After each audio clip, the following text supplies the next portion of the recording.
We're going to be looking today at Caractacus, or Caradog. And the way we're going to do this, we're going to try and eke out the facts. There's a hell of a lot of fiction, and it's more a nice little tender look at a piece of history in Britain that is usually skated over. The reason why it's skated over is that people usually feel that the Roman invasion of Britain in AD 43 was certainly a one-off. That's what people think.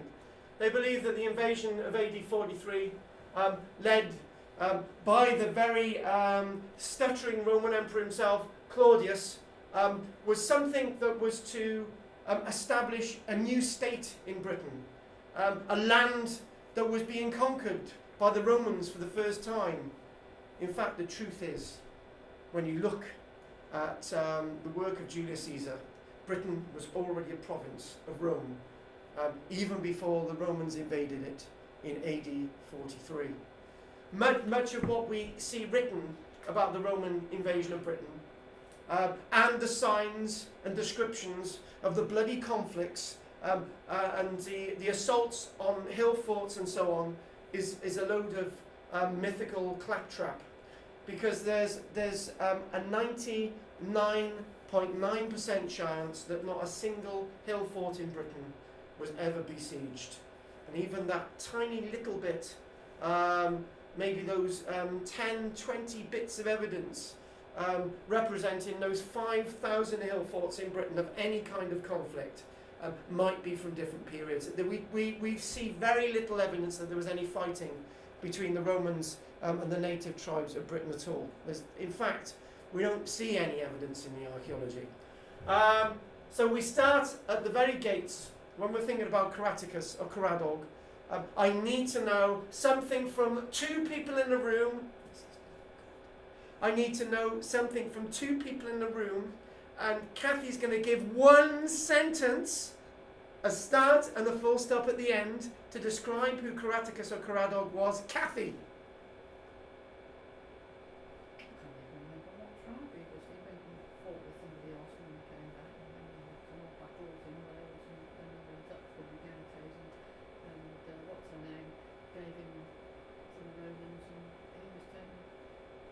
Full stop, good. Anyone else?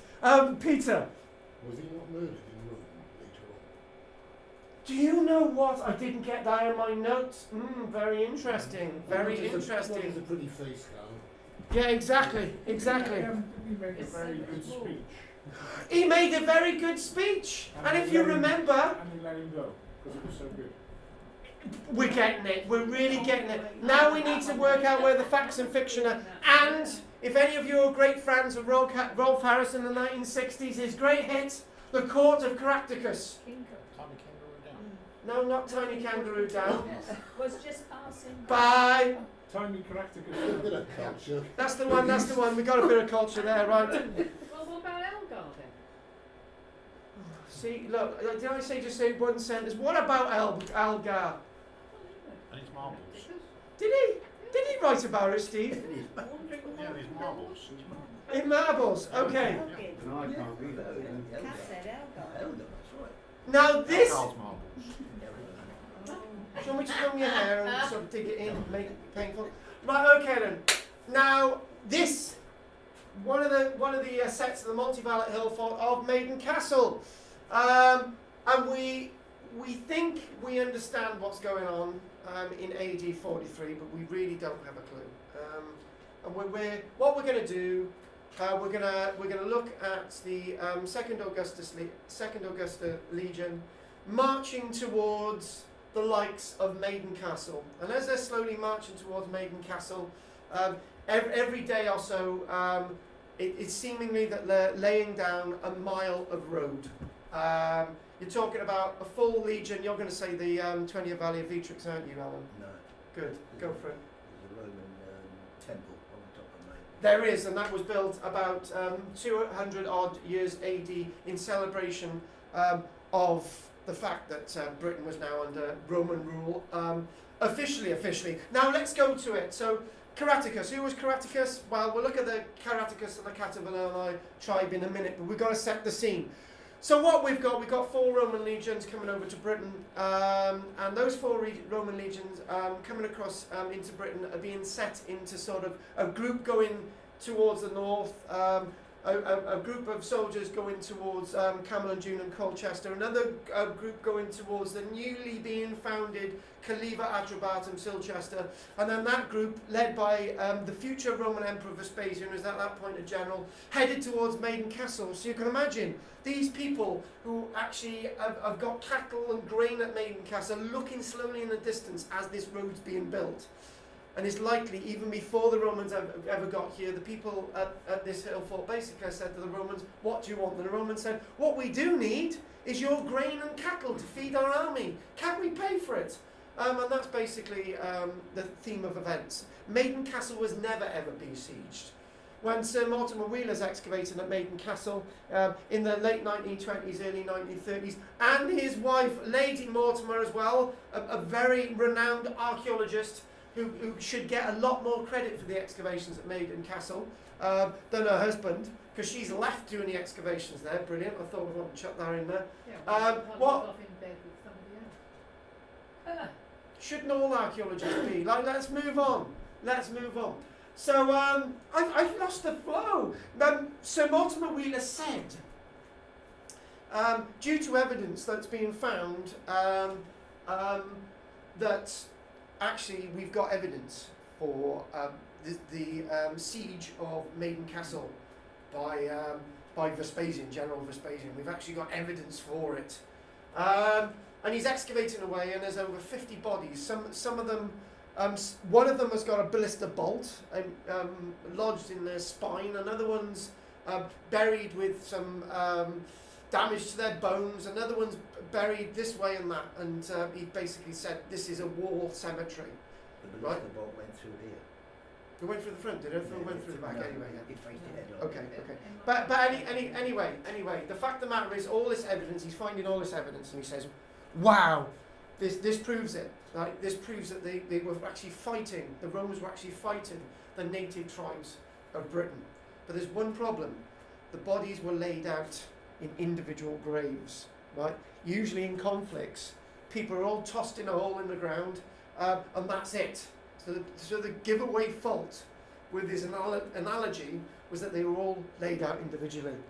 First fact. The other fact is, when radiocarbon dating came in, they found out that most of the bodies were buried either before AD 43 or after AD 43, so they couldn't have been involved in any assault on Maiden Castle in the first place. And then that starts to lead us on to the likes of Caractacus or Caradog. There are facts that I feel are appropriate, written by Dio Cassius, or Cassius Dio, depending which way you like to pronounce his name, and the Roman writer Tacitus. They write about this figure Caractacus, and they also write about a speech, his maiden speech, that Caractacus made to the Roman Senate. Except Caractacus didn't really understand any British dialect, and whatever that speech was about, it's likely that Tacitus may have made it up. Caractacus could have stood there saying, you bastards, you've conquered our land, right? But he decided to write it down as if Caractacus was saying, well, you conquered our people, we are very noble people as well, blah, blah, blah. We'll look at the speech in a short while. So what I would like to do is try to eke out the facts and try to look at some of the fictions. And Kathy, in a long sentence, there were a few more full stops than there were there, Julian. No, they were pauses. Oh, they were commas and pauses. County manager. Now you're getting it. Now you're getting it. So the theme of events that Kathy gave us is that Caractacus was the new leader of the Catavilani tribe, which I will cite on a map for you very much, Ellen. And Was he British? he was British, yes. But there's a clue in something else as well.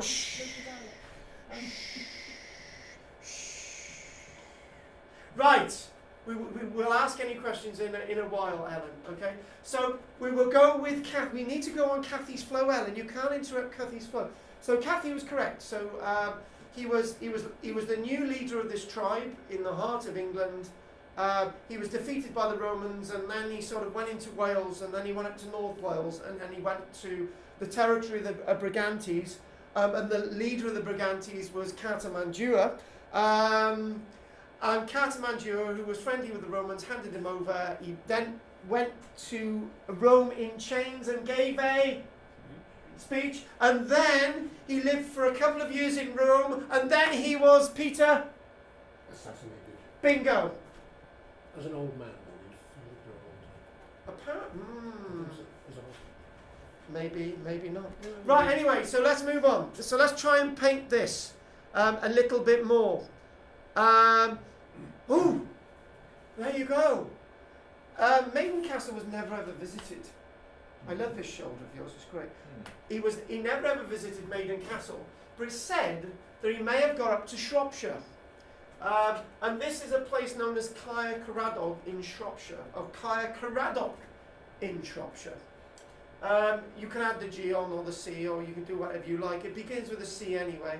Or, in some texts, his name begins with a K. There's an A in it. So this itself is KARL-JAMES in Shropshire. So this is sort of coming into the heart of England, really, the beating, pulsing heart of England, near the Welsh border. So this is a place known as KARL-JAMES, and there itself is a cave that, after a battle, Caradoc was said to have fled into, and decided to conspire the defeat of the Romans. Isn't that very similar to another figure in Scottish history? Anyway, ends up in this cave, and he ends up going to the north, to another place known as KARL-JAMES. Probably gets defeated there, near Oswestry. And then he then goes further north again to the Brigantes, says to Queen KARL-JAMES, hey babe, can I lead your tribes against the Romans and defeat them? And KARL-JAMES says, actually, I'm a friend of the Romans, and she handed him over. Right? Anyway, let's try and find some facts with this story. Going back to Maiden Castle as well. Look at that wonderful hill fort.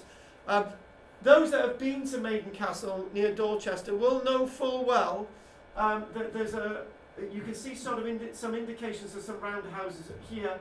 The military cemetery is over there. The military cemetery that the wonderful Sir Morton Wheeler was excavating, saying this was a war cemetery. And basically all the Romans needed to do if they wanted to assault this is go around the front or the back, attack it, pull down one or two of the doorways, and then they're in. Right? So there's no sign that this site was ever assaulted at all. And the Romans eventually decided that people could live here and use it as a large farm area, because this is 50 acres in area, so it's a nice sort of farming area. The Romans eventually erected a temple complex there. 50 football pitches. Bingo. 50 acres, 50 football pitches. And if you started walking here all the way around, right, it'll take you a good 10 minutes, because that's a good kilometre from here all the way around. So there you go. Let's move on a little bit more. We could do Maiden Castle in another lecture. That sets the scene as well. That's near the hill fort at KARL-JAMES, and that's basically where the cave is, and that's the enigmatic scene of KARL-JAMES. That's where the last stand of Caractacus was actually made. Have they found any evidence? No. So why am I doing this lecture in the first place? I want to do this lecture to actually paint the scene a little bit more. So what I want to do, forget all that a minute, that is KARL-JAMES, okay? KARL-JAMES. Which one? Shropshire. The Shropshire one, not the one in Oswestry. Good, thank you. What I'd like to do here is, if I could get to where I'm meant to be, I want to show you a little plan. So here we go. And then we're going to go away from Caractacus a minute. Now, here we are. He's before AD 43, he's there somewhere. This is the tribe known as the Catavalani, and this is where we go off onto another tangent. Right, so what we're talking about is approximately here, KARL-JAMES, and there we go, over here, we've got the other KARL-JAMES in Oswestry, and this is the area of the Catabalana. Up here is the territory of the Brigantes, under the leadership of the wonderful Cartamandua. So we need to say something else. There's something else. It is quite fitting. If some of you know me extremely well, I know Gillian knows me extremely well, she will tell you that a figure that I feel is completely underestimated in history, a person who's extremely derided, is a Roman emperor known as Caligula. I don't think Caligula was as bad as people say. Caligula reigned for 5 years. He achieved a great deal. He rebuilt the Roman road network. He got aqueducts to be built. I know he built those 2 huge barges on Nemi Lake, Lake Diana in Italy. And he also built several large Roman military fortifications in northern France in the wake of a large-scale invasion of Britain. He also decided that a large fleet was to be constructed to also invade Britain. These are all the works of Caligula. He decided to gather several large groupings of the Roman military in northern France as well.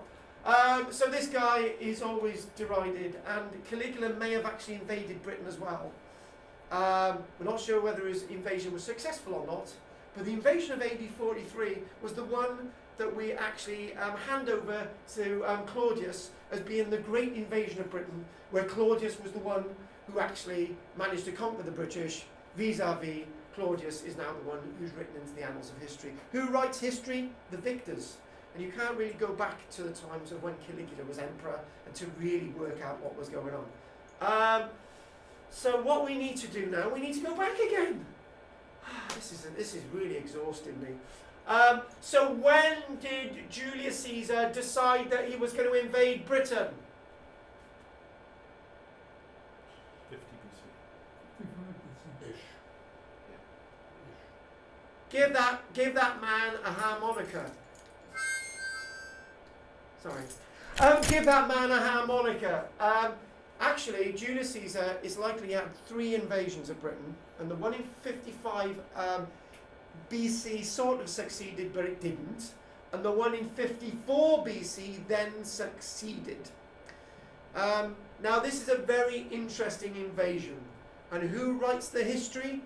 Julius Caesar. Julius Caesar is said to have received the tribute of up to 10 kings of Britain, including the king of Orkney. We come all the way down to this area of the Cantai tribe, and Canterbury is over by here, and he received the tribute of the people of Britain and the surrender of the British people. So when people surrender to you, does that not mean that you are now the ruler of that land? Well, it does to me. This is what Julius Caesar was actually saying. He received all this wonderful tribute, and now the Romans were the true rulers over Britain. These were the ones who had actually conquered Britain because they had received the tribute. Actually, it's likely that Julius Caesar didn't go any further than London in the first place. He may have sent a few soldiers up to Colchester, sent a few soldiers down sort of south, and that was it. And that was the invasion and the conquest of Britain. The British have done it in Africa, have we not? We have.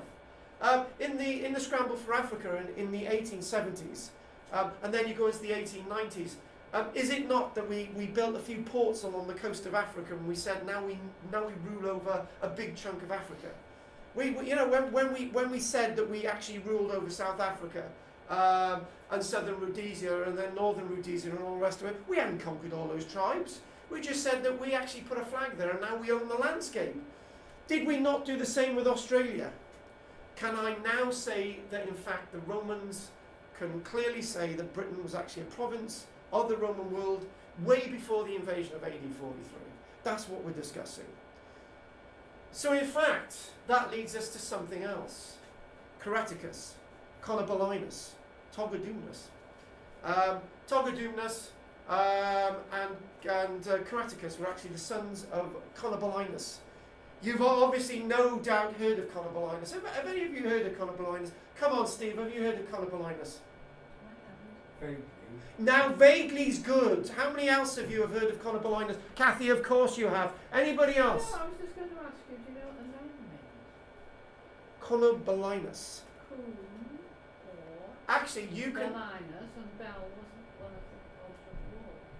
So Do you know the what? Dogs of God of war. Do you know Was what? his Right? name. I did not know that, and I really appreciate that. So, Carl-JAMES means dogs. Dogs of Dogs of war. war. These Well, all that's active what- names from the Romans. Now this is an interesting thing. Well, no, without it wouldn't have had the us ending on it. Connor It would us. have been Connor As in Bellin. as in us. And then the Romans came Yeah, on Connor. us on the end, like they did with Yeah, famous, Who's it? famous Now- gods. Now we've got a flow. Now we've got a flow. Right, we've got a flow. Now we've got to go on with this flow. Right? And there is a flow. Kathy's developed a tidal wave. Right? And so have you, Steve.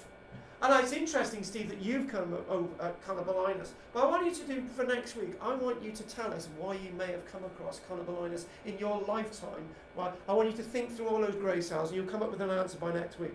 But Kathy's obviously done it through... now. Pardon? Well, I have read a few books on Roman history and Celtic history and the invasion of Britain. And you come across Carl-JAMES, exactly. Well, I would have. But nobody else has. well, Oh, yeah. Colchester. Isn't it the same name as Cymbeline? Yeah, a lot of the names sound A the lot, same. lots of these names have got different. Yes, they Well, have. that's They've got because different meanings. That's Right. because an English person said it, and they couldn't say Oh, Connor Bellin. Hang on. We got everything I need to do. I need to take these points down. Right. I need to look at naming. Right. I knew I was going to do this anyway. I was going to come across naming and Roman occupation. Before AD 43, you've opened a huge tidal wave. And the tidal wave is very much everything that you've made this contribution so far. And why is it a tidal wave? Now, this is interesting. Is Carl-JAMES a Roman name? Is it a native name? Actually, we can't really say. Shh. Shh. I could actually take one of you out of the room in a minute.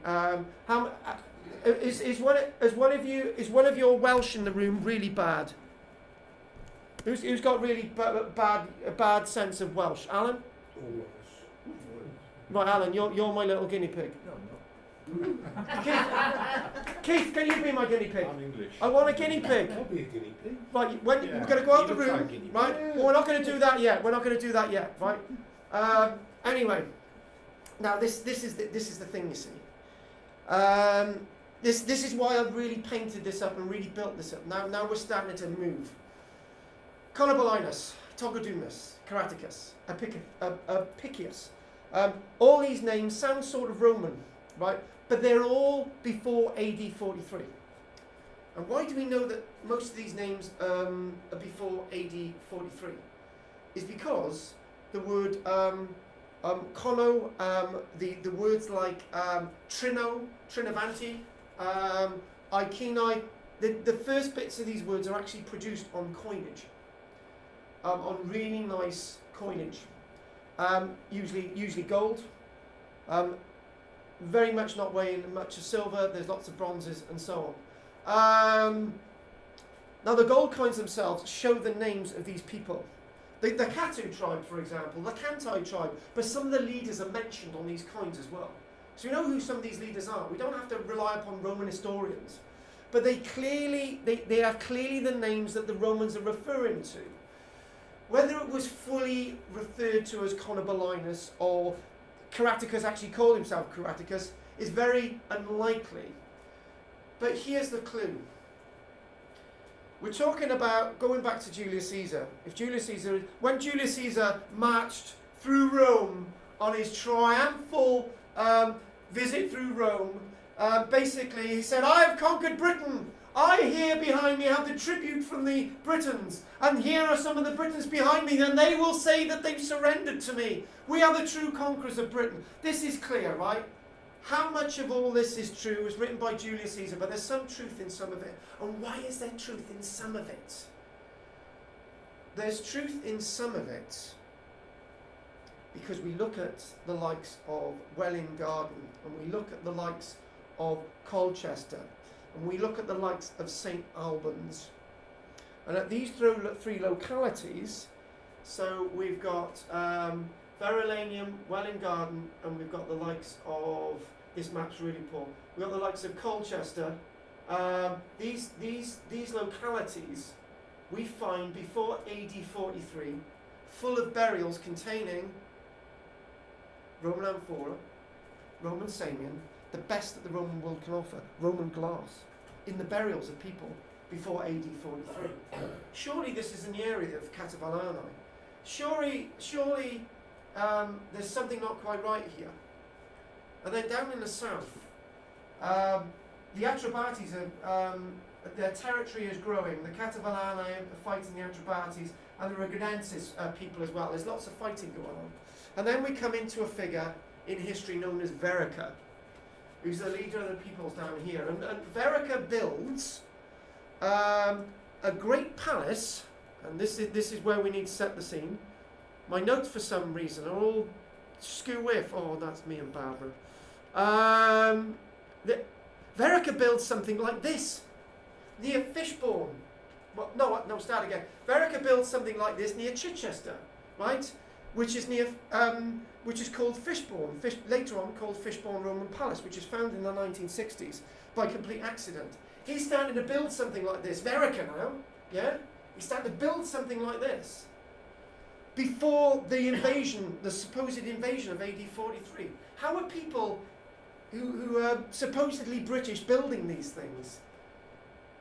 The fact of the matter is, the fact of the matter is that there's lots of Roman settlers in Britain. They're establishing some of the buildings in Colchester, Verulamium. They're certainly assisting, if not building, this site at Fishbourne. You can't just go, for example, from, come on, fiddlesticks.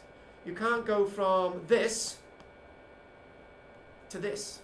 You just can't, it's too much of a leap. You just can't suddenly build in a round building, soft walls and beaten floors and all the rest of it, and then start to build in stone and brick like this. It just doesn't happen. It doesn't happen.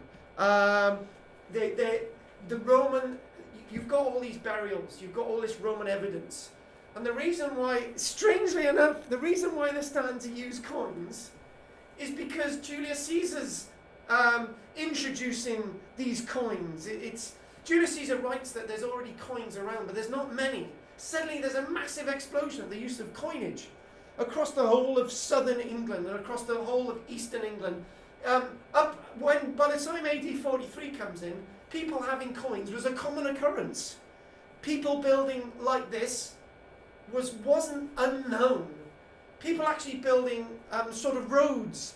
Caliver Atrebatum itself, the Roman Caliver Atrebatum, otherwise known as Silchester, they were already starting to establish a city there before AD 43. And then we go back to this map. It's very likely that that the people of the Catavalani, the Trinovantes, the Juratrigi, the Atrebati, the Cantai were already being Romanized before the invasion in AD 43. And then that leads into a problem. It leads into a problem is if these people are fighting amongst each other, and Roman citizens and subjects, there's a clear definition. A citizen is somebody who is actually within the boot of Italy, and a subject is outside the boot of Italy. Right? The Roman citizens and subjects living in Britain before AD 43, lots of them associating themselves with this great leader Verica, who may have actually had a little bit of Roman blood in him anyway, said to the Romans, we're getting attacked by these people known as the Catavalani. I know they're sort of been trading with the Romans and stuff, but they're attacking us. They're attacking our territory. They're attacking Roman territory. They're attacking our Roman subjects. I am Verica. I have built a villa in the Roman style. Can I have help? And this is very much the scene being set. And now we need to do the name thing, which is very important. Pete, can I borrow you a second? Don't trip and break your neck. I tried that last week. Right. And I almost hit. Right, what I'm going to do, I'm going to give Pete 2 Welsh words, and he's going to write them down, and you've got to guess what these Welsh words, you've got to guess what these Welsh words mean by the way I spell it out.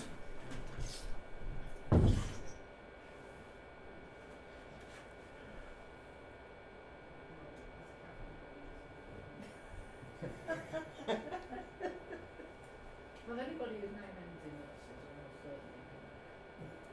Well, like Julius by the road. Or the thing that Ellen. And Roman to come and marry it because it doesn't look right.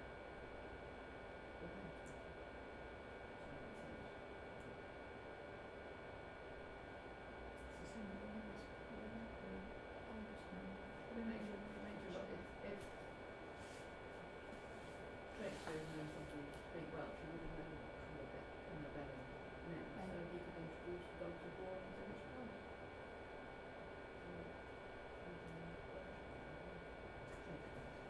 Why does the Caractacus cover the stones for the ground? Well, that's what he says. So I thought then, But this is what he says in Venus, right? he meant Tacitus. Oh. He would have spoken She said that you didn't know I was running out. Well, it would have been very big translated. .com. Yes. Take a long while to educate Pete. Just It was on Melvin Braxburn of Caractacus. We did a couple of months ago. I saw him in his speech.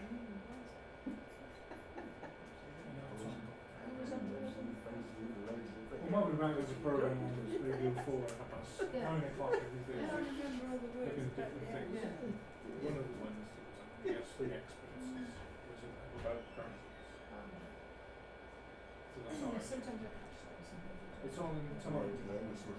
Tonight today it's about Chinese. Big famous Chinese doctor. Temple Mao going around China. Selecting. He'll be here now. Right, unfortunately the experiments sort of worked and it sort of failed.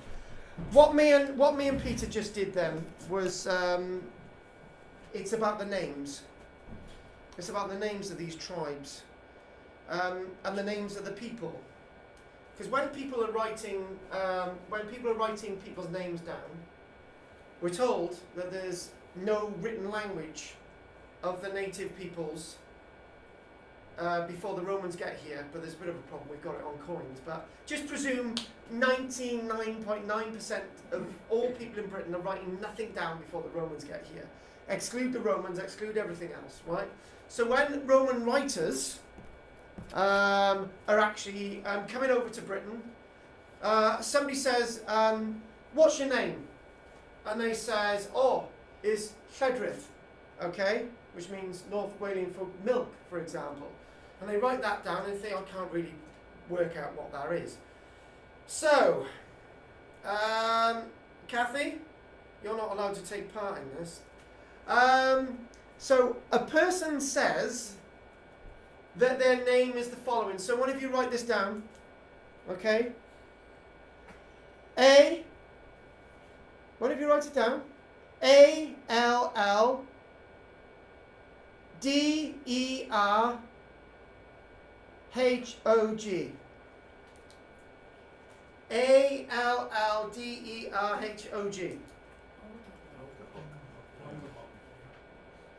Right.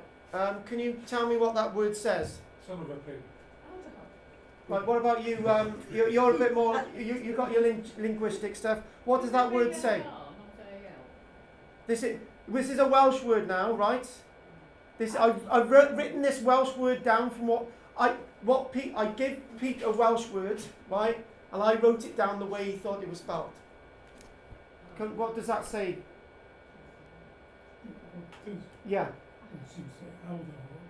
Right, okay then. You'll be surprised to hear. Can you say it, Pete? I can't remember. Was it after hog or whatever? It's the Welsh word archaeologist, which means Brilliant. which means What does it mean? Brilliant. brilliant. Archaeologist. Alphabetical. That's your North Walian. Archaeologist, right? Which means brilliant, right? I've said it to my children lots of times. Archaeologist. So the point is, you can imagine a Roman writer's writing down that, and somebody goes to Rome and they say, that person's called Aldahog. And overnight it's been completely mutated. And the meaning's changed. The word sounds nothing like the original word. Actually, Pete was really good. I gave him, I said, Llaeth, okay? And he spelled it Laith, which isn't too far off the actual spelling. But even that's been mutated. What about this one? I said to Pete, what about Arbendigedig? But Pete actually spelled it very close. He spelled it Arbendigedig. So it's not far. Arbendigedig. It said, it's spelt the way it sounds, which is great. But if you've got somebody called Mr. Brilliant, for example, the Romans write it down in a different way, and it means something completely different. And that's really important. But the sounds in Welsh are the ones that are not reproduced in the Roman alphabet. And that's exactly, that's another problem. Or the English alphabet. Now, if nobody can see the point in this, there is a massive point, right? Thanks for that, Peter. So give Pete a round of applause. I'll be embarrassed now. I know you will. There's nothing wrong with being embarrassed. I really appreciate that. Do you know what I should have done is taken Alan out of the room, but Alan can't be classed as too much of a creep. We love you, Alan. Not as much as I love Dennis. Right, okay, so the point I just made is about these tribal names. And the one tribal name, the Silures. Ptolemy, the Aslogur. Which looks nothing like the Silures. The point is that when the Romans were coming over here, if they couldn't actually pronounce something and write it down, they probably just made it up. We don't really know what the people of South Wales were called at all. The Romans eventually gave the name to the people of South Wales, the name Silures. It's the same with the Demetae. There's no writing to say that the people of West Wales ever called themselves the Demetae. Or the Ordovicians, for example. Actually, the Ordovicians and the Silurian period, as you know, geological periods as well. That's where it makes it even more confusing. The point is very much that we do not really know what any of these people call themselves, because the names have been Romanized. Because what's happened, somebody's come in, right? Somebody's come in and they said, before Julius Caesar, and they said, what about making coins? And the local tribal leader, who's the father of Conobolinus, says, actually, yeah, I want to make coins. So they get these little pellet molds, right? And these pellet molds, you pour a bit of gold in there, and you take it out, and you put it between two dies, and you stamp it, and then what you've got is the head of something, and on the reverse you've got something else. And you might in the mould have the reverse lettering Katu in it, depending on which way you want to look at it, whether it was stamped or it was moulded in there. But the person who's sort of influencing the creation of these coins has got a Roman brain on them, and they're saying, I don't know what these tribal people are called, so they're not going to know either. Even if I put CATU on the coins, they're going to think that that's them. They don't know any Latin anyway, so the point is we don't really know who these people called themselves, and that's the biggest problem of history. The Romans wrote the history, and nothing in the native dialect has ever survived this period of history yet. Well, I think the professors are I know they would, but we don't want to go there to overcomplicate Oh, it. well, You know I You know I feel that there is some writing in Britain before then, but let's just keep it easy. Yeah, but the language carries on. The language carries on the language carries on as well. Which is why you can translate cool not well. But then again, the Romans are influenced in the creation of these coins. The Romans are writing these people down. This is where all the complications are coming in. But all that debate said, let's now go into AD 43, and then we're going to take a break. So AD 43, Verricus alongside Claudius and Vespasian, and they land a couple of locations in Kent. That location seems to change every year. And they get to the River Medway, and at the Battle of Medway, we will discuss that after the break. Are there any questions? I'd make a point. Last month, there's a revival in the Cornish language now, and it's good. But it sounds so much like Welsh. It was untrue, but I'd heard it before. And do you know what? I'm glad you mentioned that, right? I'm glad you mentioned that. I phoned up an old friend of mine who's the leader of the Liberal Party in Cornwall, who's actually fluent Cornish, and he's actually a supporter of my being Corno, even though he's leader of the Liberal Party in Cornwall. And I phoned him and I said, look, I got a trip to Cornwall next year. Any chance we can meet at the Liberal Hall in Camborne, and you can give us a lesson on the Cornish language? And he said yes. So you can actually learn some of the Cornish language from a Cornish speaker. Well, to me it sounds very English. Although It's written down, the words are Welsh. Exactly. So that's going to be a little treat. So that's going to be a little treat, and maybe what I could do is tape record it, but it's going to be Cornish dialect. You'll be actually hearing from somebody who knows the language. Yeah, Peter. The other point there, historical novel, if they're written by a decent author, you can pick up lots. And I think place names up in, say, Cumbria somewhere, only in this. Yes, you're right. Very dead Welsh. They are. So the entire country in them days was speaking some version of Welsh, long before English was ever thought of. So some version of Welsh. Exactly. You know. This is an very interesting thing. When I used to live in Cumbria for a short time, and basically on the way to Millom, I used to fall asleep on the train. And one day I woke up with the announcement: the next station will be Roos. And I'm thinking, Christ, bloody hell! I must have gone all the way out. So I was panicking at this point, and I looked around and said, this is a northern train. And actually, there's a place up there called Roos. R-H-O-O-S, sometimes spelled R-O-O-S. But it's so similar to the Roos down here. And then I started looking into it, and there's some place names up there that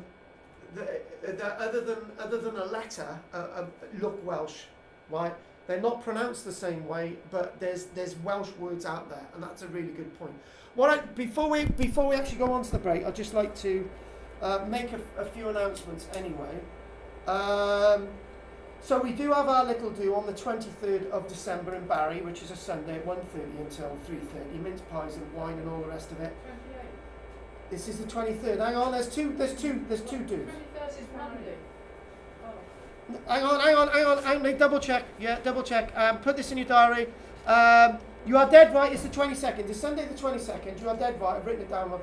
Sunday the 22nd, between 1:30 and 3:30 is the last Archaeology Company do of the year in Barry at St Nicholas Hall. We've got the Archaeology of Christmas, Saturnalia, debauchery, raping and pillaging. That'll be our Christmas lecture on the Sunday, right? So if anyone is interested in that, whilst I'm going around, just let me know. On the 28th, which is a Saturday, you're all interested to our get together, which is wine, whatever, wine, food. There's a DJ and all the rest of it. Mainly 60s and 70s music, actually. Steve, Michelle's requested, and I have that you go as well. This is on the 28th. This is a Saturday at LANGFORD between 6:30 until late. Everyone's invited to that. We're asking for the contribution at the door anyway towards the DJ and the rent of the hall. So you're all invited to that. That's between 6:30 and late. I'd like to ask whoever had the Britannia DVD as a raffle prize. There was somebody else in the room that wanted to loan it. And they wanted to watch that. I'm going to mention, what else was I going to mention? I think that was it really. A few raffle prizes to give out. Are there any questions? Who's doing DJ in LANGFORD? Oh, that's Jamie Paul. He's done it. This will be the third time he's done it. That's the same one, yeah. That's the same one, Jamie Paul. It's not your mate, Mr. Calvin Dart. No. And the meal, I just got to ask, the meal as well. I'm looking forward to our meal. Steve, you coming to the meal? I don't know. Okay, right. Okay then, let's all have a break now. Anyone wanting the eggs, let me know, and let's have a break. Let's carry on. What I would like to do now, see, it's wound me up now. We're going to get back on the nicey lecture. Let's just, let's do some key facts, folks, okay? Don't worry, Chris, you joined now, so you can't leave. And once you're in, you can't leave. Right, Caractacus. Oh, no, he can't. Catavalani tribe. Oh, Alan was on one of our walks the other day. Adam was on one of our walks the other day. Caractacus. Shh. Catavalani tribe. Before the Roman invasion, we discussed a lot of that, and the Catavalani tribe was expanding its territory. Hence, as I've said, the Romans were brought in. We do look at the Battle of the River Medway, and that's a really famous one. It's said that for some time on the opposite bank of the River Medway, Togodumnus and Caractacus, the sons of the now deceased Conobolinus, held the sway of the battle until the Batavarian auxiliaries of the Roman military waded into the River Medway, got onto the other side, and in flight, Caractacus led his troops in retreat.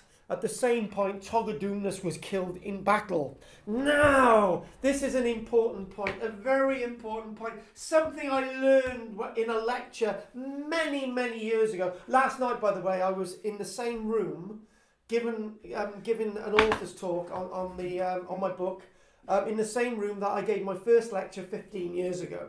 Not 15 years ago, when I was 15, which was like 30 years ago. Right, anyway, when I was 15, that's the first lecture, so 30 years on, give a lecture. And one thing I learnt that night was never to stand in an audience and say that Owen Glyndwr's army may have had about 30,000 soldiers in it. And not know the true facts, not question the history. And a local historian took me aside afterwards and he actually said, "Do you really believe Owen Glyndwr's army had 30,000 soldiers in it?" I said, "Yeah, because it was in a history book." And he said, "Actually, Owen Glyndwr wouldn't have been able to put 10,000 soldiers in the field, let alone 30,000. Owen Glyndwr's army was about 10,000. Owen Glyndwr's army was no more than about 1,000 in the field because he wouldn't have been able to feed any more than that. And Owen Glyndwr's army got smaller and smaller the less food that was around to feed his soldiers." And then that little thing that I learned 30 years ago has led me to look at this lecture today. And you always see reports of battles where millions of people are involved. In the Mahabharata, we see that millions of people are involved in battles in India, right? And then we see that when the Romans come over, their armies were huge and the native armies were huge and all the rest of it. Many people got killed. And that's all down to the historians. And as you start to look at battles in that period, particularly in Britain, the numbers involved in fighting were usually very, very small. So look at the Battle of Watling Street in AD 61. It's said, for example, at the Battle in Watling Street, Boudicca's forces, the people who called themselves Boudicca, all those one women with red hair, right, were leading an army of 100,000 strong, because the Roman writers tell us the army was 100,000 strong. And guess how big the Roman army was? The Roman army was about 2,000 or 3,000 strong. So 2,000 or 3,000 strong fighting Boudicca's army of 100,000 strong. So 3,000 soldiers defeating an army 100,000 strong would be wonderful. You march through the streets of Rome and say, just 3,000 men defeating a massive army, right? It's likely that Boudicca's army was probably about 10,000 strong. That's all. Facing an army of about 4,000 or 5,000 well-trained Roman soldiers. Because there's no way Boudicca could have ever fed that number of people in the field. 100,000 people and all the food those people would have needed every single day. It would have been like a herd of locusts on the landscape, having to eat virtually mud to keep them alive. So those that involved in the Battle of Watling Street were very, very small numbers indeed. And one thing even in history, at the Battle of Rorke's Drift, there were reports at that time that there was tens of thousands of Zulu warriors facing only 100 soldiers at the Battle of Rorke's Drift. Actually, the facts are slightly different. It's a few thousand Zulu warriors face more than the 100 British troops at Rorke's Drift, and therefore the victory doesn't seem as great. But if you say there was tens of thousands of Zulus, it makes it a massive victory. So it's likely that the Battle of Medway were only a couple of thousand Roman soldiers, a couple of thousand warriors. The Batavians waded into the river, and the British soldiers then retreated. And there were probably only a few deaths that day. And anybody that was killed, Battle of Medway in AD 43, their bodies were washed out into the sea. So at that point, as I throw my glasses around and swing my arms everywhere, at that point, Caractacus flees into the territory of the Catavilani, the territory that he ruled over, the sole ruler now, and he needed to try and gather his thoughts together.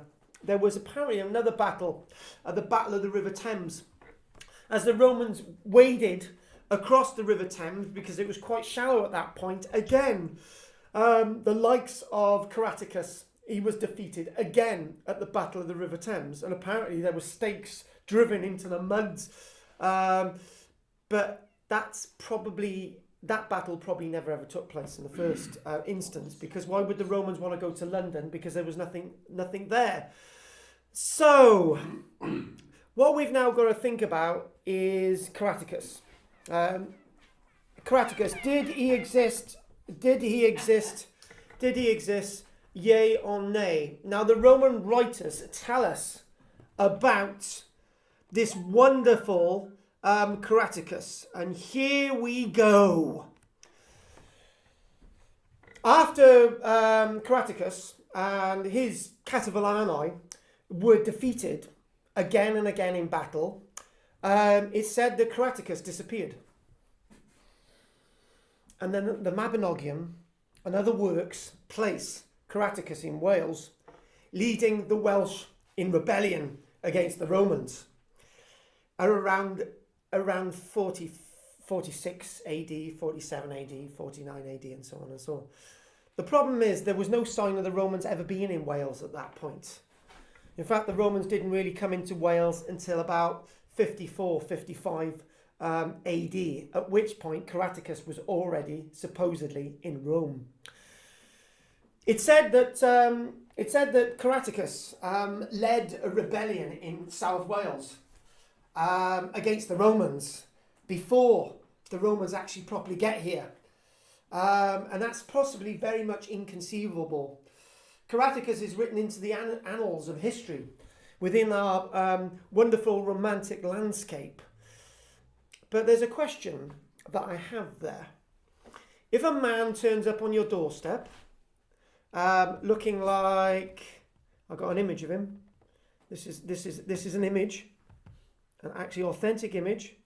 If this guy turns up on your doorstep, here we go. It's coming. He's coming up now. If this gentleman turns up on your doorstep, he is invisible. There.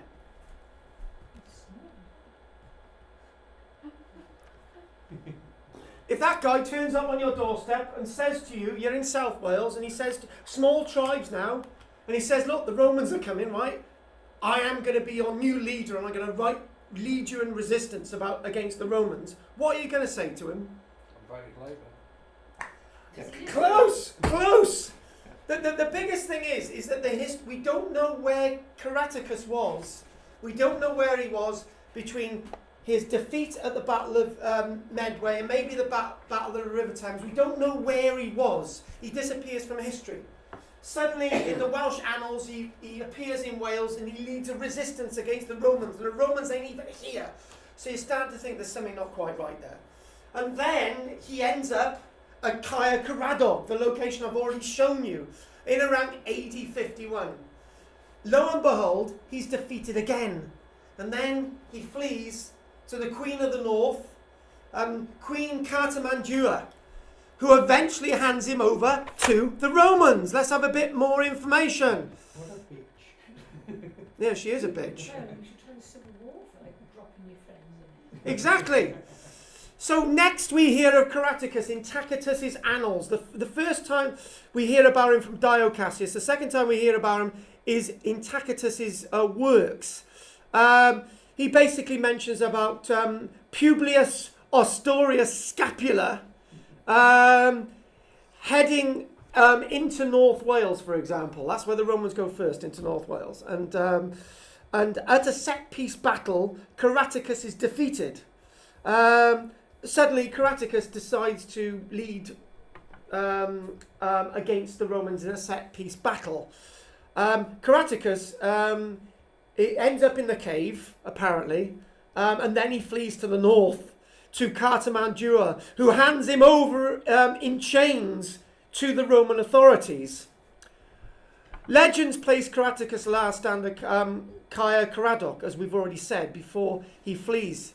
And Tacitus writes the following: Caractacus resorted to the ultimate hazard, adopting a place for battle, so that entry, exit, everything would be unfavourable to us, and for the better to his own men, with steep mountains all around, and wherever a gentle access was possible, he strewed rocks in front in the manner of a rampart, and in front too there flowed a stream with an unsure ford, and companies of armed men had taken up position along the defences. But that was to no avail, and his army was defeated. Now, here we go. After being handed over to KARL-JAMES, right, Tacitus writes the following. After his capture, Caractacus was sent to Rome as a war prize, presumably being killed after a triumphal parade, probably being placed on the back of an elephant, in chains, or dragged through the streets of Rome, whatever description. Strangely enough, he taps a Roman soldier on the shoulder and says, I want to talk to the Roman Senate. Right, so you've got a madman now. Take me to your leader. Take me to no, not the, yeah, he goes to the Roman Senate. Anyway, so he goes to the Roman Senate, and Tacitus records a version of his speech in which he says there is stubborn resistance made Rome's glory and defeated him all the greater.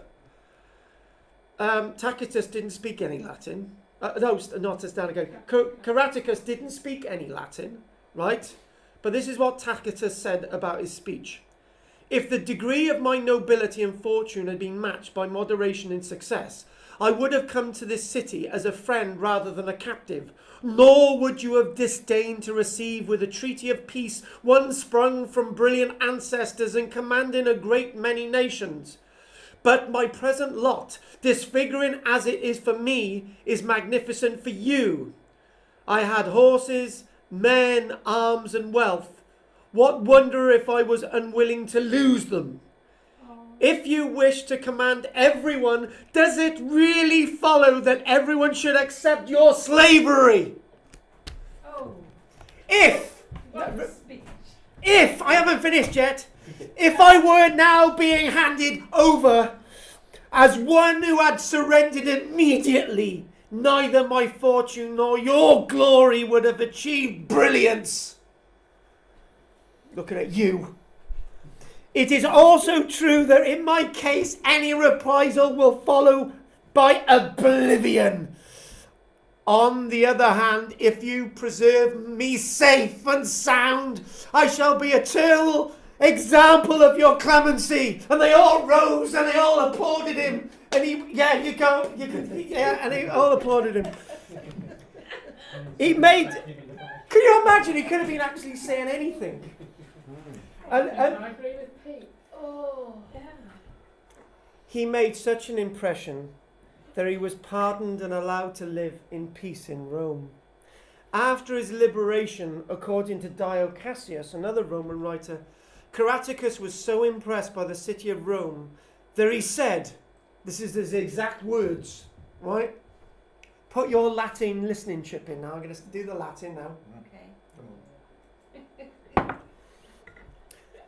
And can you, then, who have got such possessions, and so many of them, Tell us how Latin. still covet our poor huts? It's not Latin. No, it's your Latin You want us chip. to convert it? Yeah, you've just converted it. You converted Oh, it. definitely. You converted it. Yeah, right? bagel fish.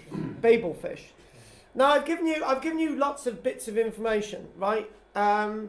We do know actually there is a tiny bit of archaeological information on this fella, because we do actually find coins that seem to represent the figure of Caractacus and Togodumnus and Conobolinus.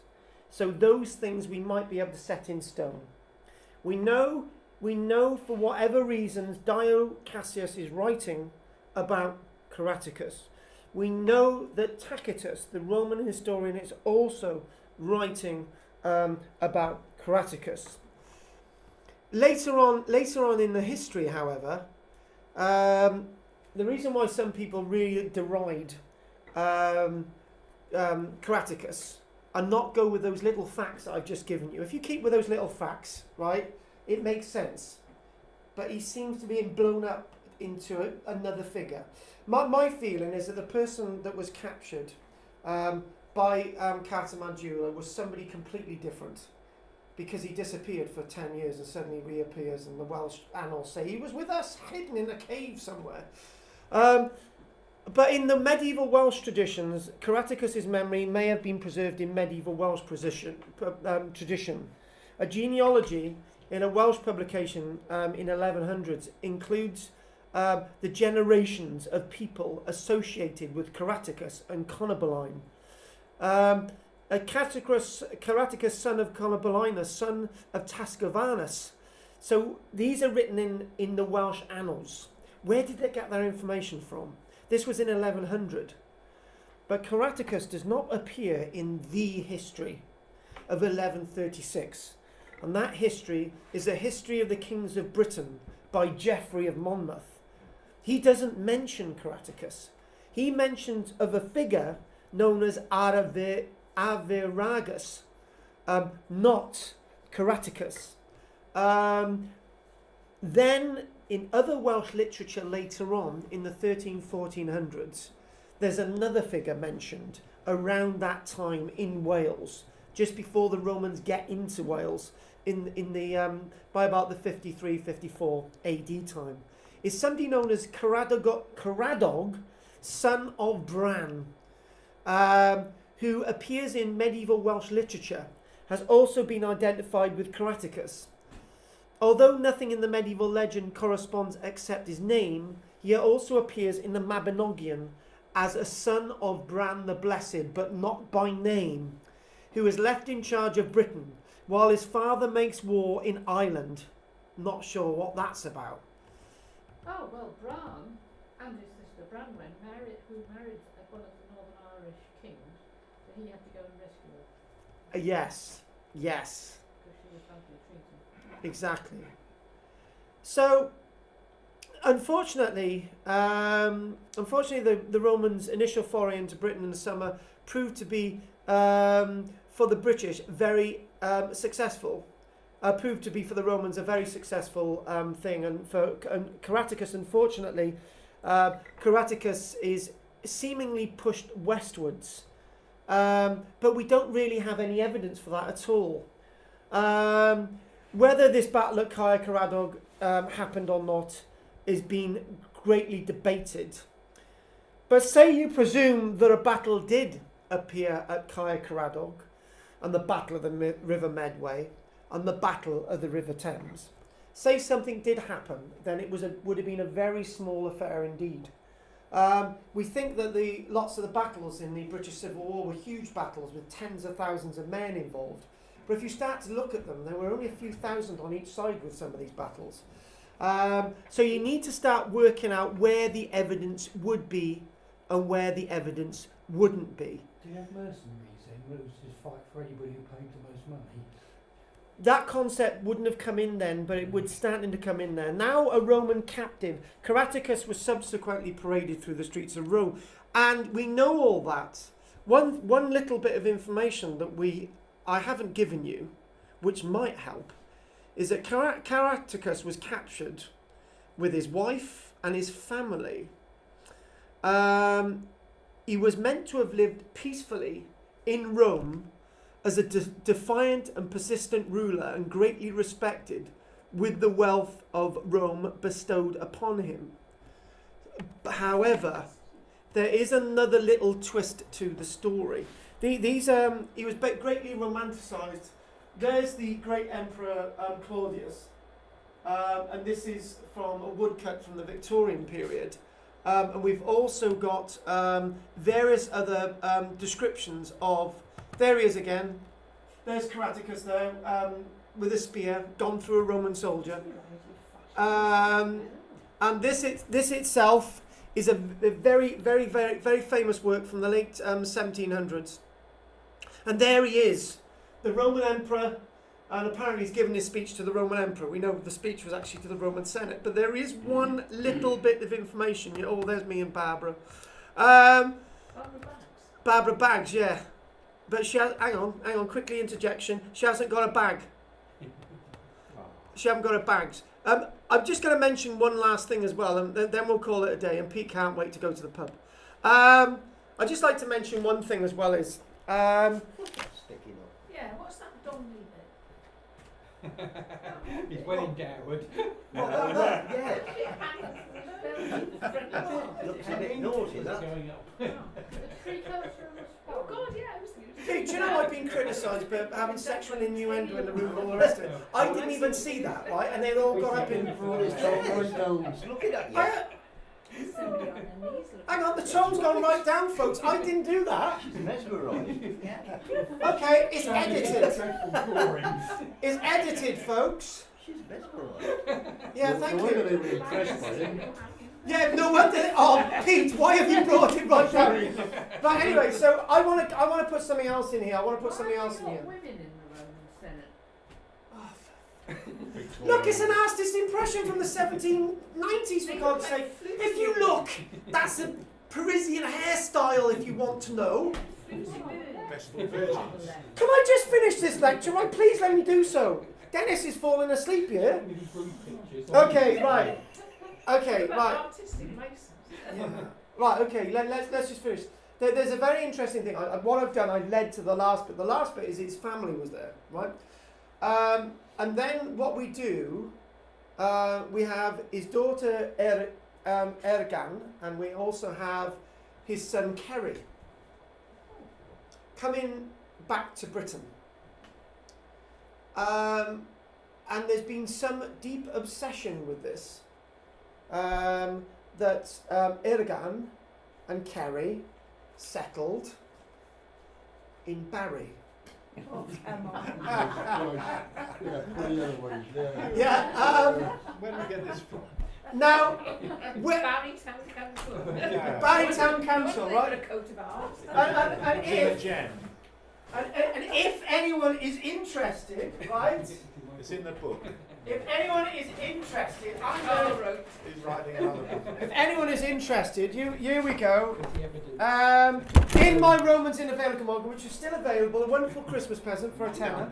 Right? For many, many years, people have been obsessed. I sort of discount it in the book, actually. But Porth Kerry is actually named after Kerry, the son of Caractacus, right? Otherwise known as Caradog. Now, What about Kerry Hill and Powys? They can't all be. they can't. The same thing with King Arthur, Robin Hood's Bay, and all the rest of it. They're everywhere.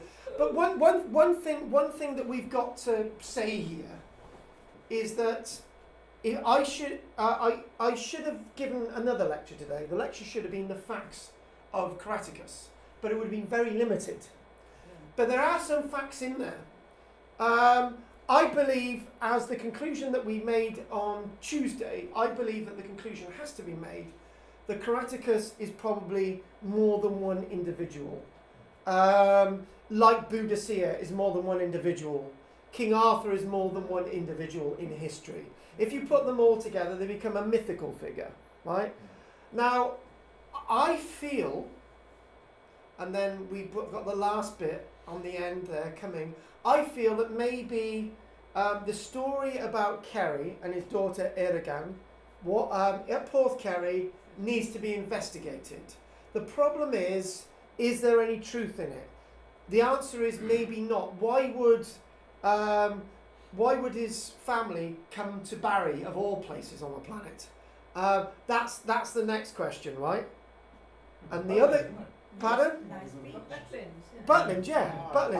Butlins was there in 1966. They could have got there. And then the other thing as well is Peter, right? The reason why, Pete, just me and Pete now, I want to get Pete's reaction.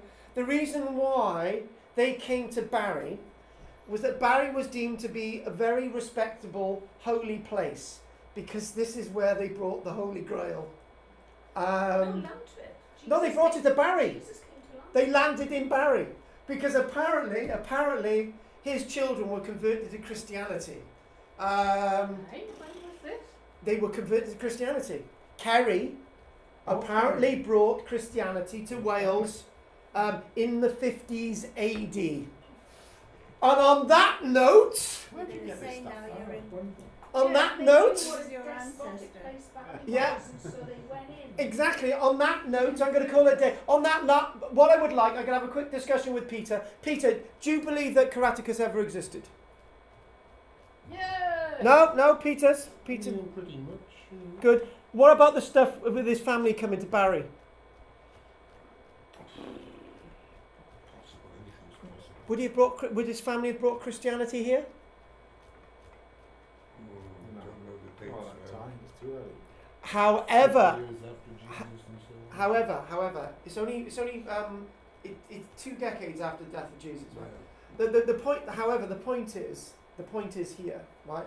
As much of this might be fiction, and there's only a few facts, which is great. We've got those few facts. Christianity, remember, was not the Christianity that you see today. It was a cult. Okay, so I would go with Pete. Anything's possible. Next week, what we're going to be doing, we're going to be looking at the excavations of the Jade Mask at Palenque. And we're going to not focus so much on the Mayan leader. We're going to be focusing on the excavation and what the archaeologist had to go through whilst he was excavating. But he found a king that we see in history. Are there any questions on that? Well, I just like to point out, I think the card cannot go nowhere anywhere near it and have a battle. Actually, with a small number of people there would be, though. Yeah, with a small number of people, it's some sort of skirmish or something, near the... Define what a battle is, right? Waterloo is a skirmish to those fighting on the Eastern Front. So there you go. Isn't that right? Millions of people involved in the Eastern Front. Waterloo is just a skirmish. It's just that differentiation. Yeah. One more question. But Yeah. when I went with How reliable was Tacitus? In other respects, in other stories, is he a reliable source? Probably all we got, but... No Roman writer is reliable about anything because the Roman writers are the ones who wrote the history. However, Julius Caesar some of what Julius Caesar wrote about is we long doubted whether there was an invasion by Julius Caesar of Britain, right? But now we're actually starting to find the evidence of some of the marching camps that the Romans used to invade Britain. So we know that that's sort of factual. We also know in the archaeology that there are people living in this country, so that's all factual. We know from coinage of the, that Caractacus did exist, and from the writings of Tacitus and Dio Cassius, that some of what they're writing is genuine. But the point must lead on his lecture to the Senate. He's a prisoner, and somehow he's managed to learn Latin on his way to Rome, which is a very complex language, and he was able to do a full speech. I'm telling you, I don't. Yeah. So good friend. exactly. So are there any other questions? One more. Right. Just for Kathy. Just for Kathy, because I know Alan hasn't made a single contribution to any of the trips, and Keith, make sure we have some more of your monies for the next trip. Next week. Thank you very much. Have you all enjoyed today? Yay! Yeah. Good. See you next week, guys. And girls. Gillian's not going to be here, so give your kisses and hugs to her. Yeah. Gillian, can you pull the do We haven't down? done one before, so I'll probably be the last bit. You're walking out Friday. Yes. Be from the bus station. Bus station. Yes. 1 o'clock or something. 1 o'clock on Friday. But the thing is, I'll be seeing you next week's walk. 1 o'clock Friday. Oh, it's going to be meeting before then. Yeah, we'll be meeting before then. Yes. Did you still want the book, or is it? Or you said Right, Pete. Did you want to loan the book again? And I'll give you the names. I tell you what. I tell you what. I'll have a word with you on the phone, and we'll go through a couple of things. Okay? Got it? Yeah. Right. Okay then. Thanks a lot, folks. And that was a very difficult lecture, but we managed to get through it. So good. It's good. A lot of names. That's good. Do you want your plugs? Yes, please, darling. Yep. Don't lose your eggs. I'd like. Yeah. Actually, Jim. Yep. I got 2 duck eggs if you want them, but you'd have to put them in something else. Well, I'm fine with these. All right, that's fine. That's I fine. won't be able to eat them. No, that's fine. I understand that. Duck eggs are really rich. You okay, Kathy? What are we doing with this milk, darling? Oh, and by the way, I've ordered. We're going to have Dow Egbert's coffee next year in a metal container. Do you like Dow Egbert's coffee? Not instant, no. It's not. A jigsaw. No. Can't please him. So what time is everybody meeting for that, do you know? Carl? Well, Next week, No, the week after will be our Christmas dinner. 1 o'clock. We'll aim for 1. 1 o'clock. Isn't it 1 o'clock? Yeah. the pub's open 12:30 at for one. 12, so 12:30 for 1. 12. Yeah, 12:30 for 1. That's Mine will be a pint of lemon and lime. This is bugging me. Thank you. Alan, could you do me a favour? Take that in the kitchen and be a good darling. Right. Oh, Dennis, I'm going to do that thing with you, okay? Yeah, if you want to. Okay. Where's my glasses? Have you enjoyed that today, you're a Carl? man and Jan. Oh, the other girls. They are going there.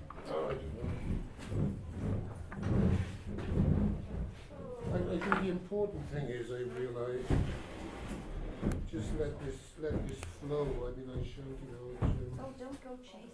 no. I just prepare, and they can add a little bit, can't they, in the kitchen? As long as they got a rough A idea. little pearl under there. Yeah.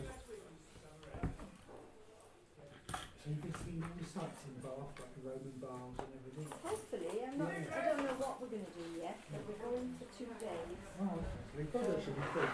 Yeah. They don't think the boat trips up the river, and I think they've got sent to a boat, I think it's still been running. Yeah, right.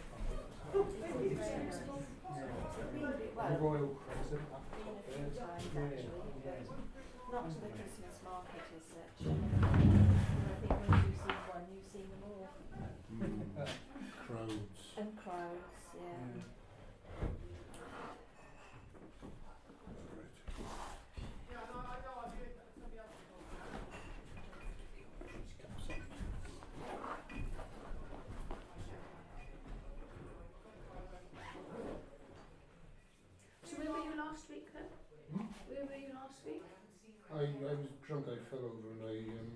I said probably had a good night last night. It was very good, friendly and joyous, but then I tried to whistle before I left, and I fell into the hedge and then stubbed my toe at the front door.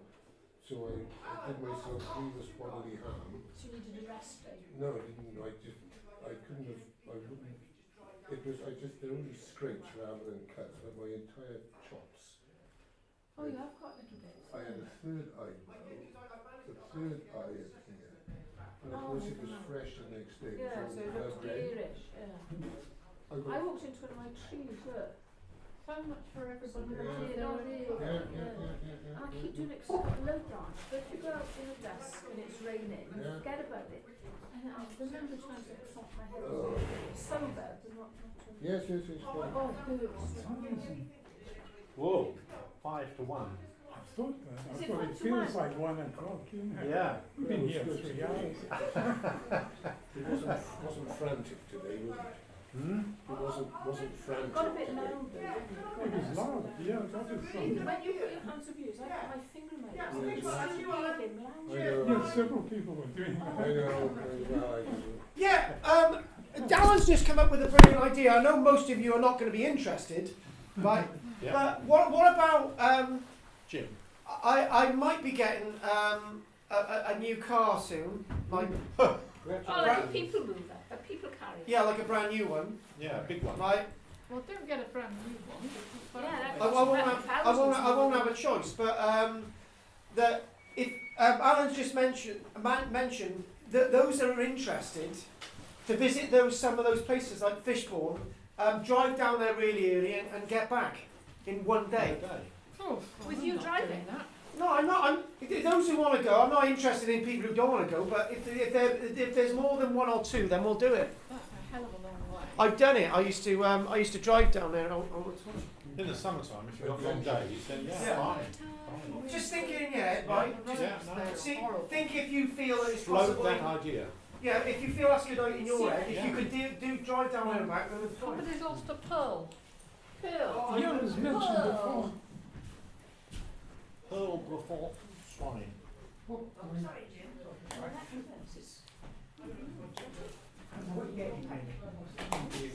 What's that? No, it'll be. I want to get an electric car. It's quite heavy and it's got a hole through it. But sort of, yeah, I want to get an electric car. It's on the table, is it?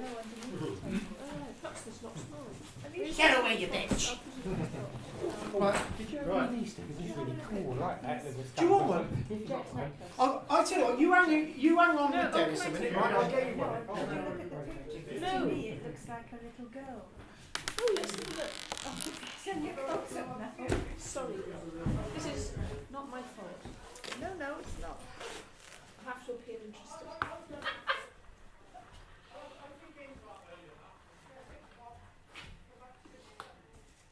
I can't see what I'm looking at.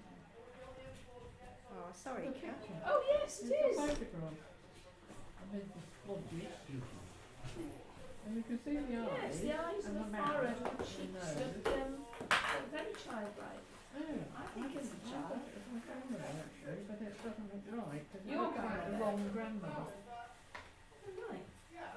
Because it was my father's mother's. Well, the nose is a little bit of a snub nose. I think it does look like a child. We have no record of any child in that. And there's nothing on the other side. In that family There's nothing line. written on the We other have side. another. Well, I don't know how to pick it out. I'm So this sure is it was, but- family heirloom. Yeah. Well, I thought it was Would it have had a glass covering? because of I tell you what, right, with the vegetable and crumble, that one. You got it. I'll have a starter and I'll have that. Forget the dessert thing. Right, okay. I'm going to go and get that for you, Dennis. That's really When I good. worked at the museum, of course, we had historical days. Where it kind of fits. Well, I definitely think it's a child. I think it's a child because the forehead, because children show more of their face, and it does look young and plumpy, and the hair looks like a child's hair. It could date, and we've got lots of baby photos from the 1880s when I But I've got no record of anybody dying on that side I of was the going to say family. that, and was it like a lock of deer and would it have had a glass little door or a little? I would have thought so, but I don't know. Maybe it was your grandmother as a child. Well, it could have been anybody. Her husband died. And and there's no other photos? whatsoever. A spider in the doorway.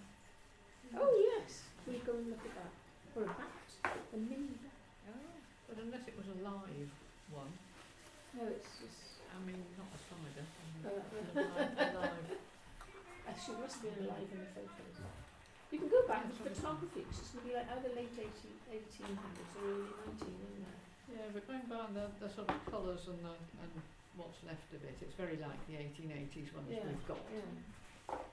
Oh well, very But most of them haven't faded like this, so this was obviously Well, war. that's been war, yeah. So Here that's there's yeah, that has faded. I'll give you a pen as well. Right, Do you you want a remember, pen? Carl, I'll give you a you've pen. got to bring milk I have next week, you've is got that? right lines. Yeah, that'll be good. I'll put in that one. No, it's just a question Oh, of great. just See, changing when we this. don't I have don't milk. drink milk then. Plus proofreading. You come on Yeah, the walk? proofreading. Some of the kind of stuff really needs proofreading, but I don't know if this one. Yeah. Oh wow.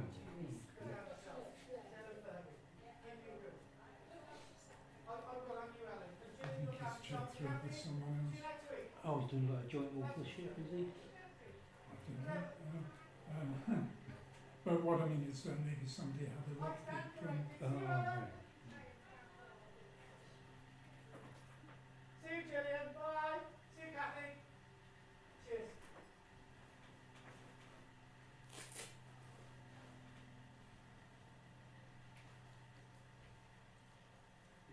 I'll just get out the thing, alright? The car. Put the box back there. Oh, fab, you're great. Something needs.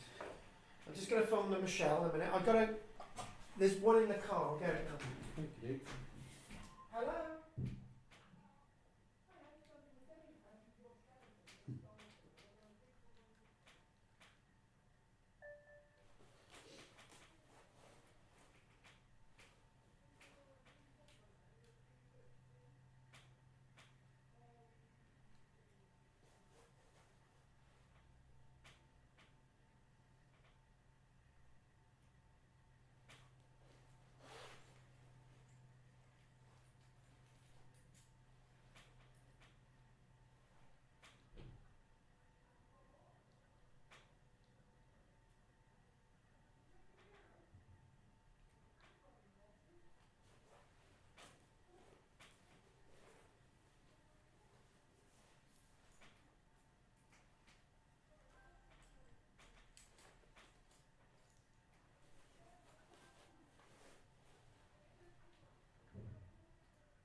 She's fine.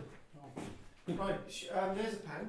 oh, that's nice. Thank you very much. Oh, And I do believe this might be the last one we've got. oh brilliant. But I've got another one in my bag anyway. Is That one there? Yeah, that's the one. That's true. Now, It's really have you got a cool. car sticker as well? Yeah, I've got a car sticker. Is it in your car?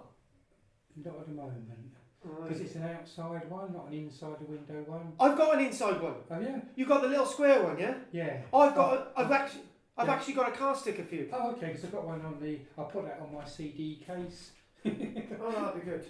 So anyway, this is. I said Michelle designed this, right? It's quite a quirky one, right? And Well, I just that's thought what I like about it. it's It's quirky. really cool. It's different. Right. So you have this, and I've just told Michelle on your marks, get set, go. The last one. Do I give this to you? Yes. you Oh, can. well, if you're No, it's yours. It's yours. I'm being silly. Michelle would like you to have it. Go on. That's it. You put that in your bag. What I'm going to do, I'm going to get you a car sticker as well. I could take a picture of it and then. No, it's yours. Shut up. Okay, thank you. It's got to be used up. Shut up. I think it's really cool. Car sticker. Day trip. Right, car sticker. I'm going to give you a car As sticker. long as you think it's thing, just take a bunch of flowers. Oh no, apparently she's taking me out. I'm out tomorrow, right? Oh yeah. Oh, wow. Anyway, nice. It was a surprise. What is a surprise? Look out. Ah, right, here we go. Right, so you haven't had one of these then, no? I've had the one that sticks on the outside, but not on the You haven't had inside. that? No, I haven't had that. No. I shall put it on my car because it's a bit difficult on the outside. It gets like washed off and. Yeah, when you do put it on, right, these are like, these stick really well. So make sure you clean it really well. Oh, okay. And I've got several on my car, but I've got one by there at the front drivers, and I've got two on the back. Oh. So anyway, this is yours. Oh, lovely. Thanks very much. Terrific. Not many people have got these because not many people have got cars, to be honest. On your marks, get set, I'm one of the lucky ones. Go. go, and go. That's yours. Yep. Got it. So, what electric car are you going to get then? I don't know. Apparently, there's a new 4x4 out there, Oh, wow. but it's going to be a while yet because I've already worked this out. Yeah, they're very expensive, aren't I've already worked this out. If there's I've already worked this out. My existing car, environmentally, I need to make sure I work that into the ground. Because there's no point getting another car if you've already got a car, because the one's got to be produced using energy and all the rest of it. It's not. That's how we think. Anyway. Well, they still produce cars whether you buy it or not, don't they? Yeah, but obviously, you know, if nobody's buying it, then there's no demand and they're not going to produce them. So yeah, it's just a different thing.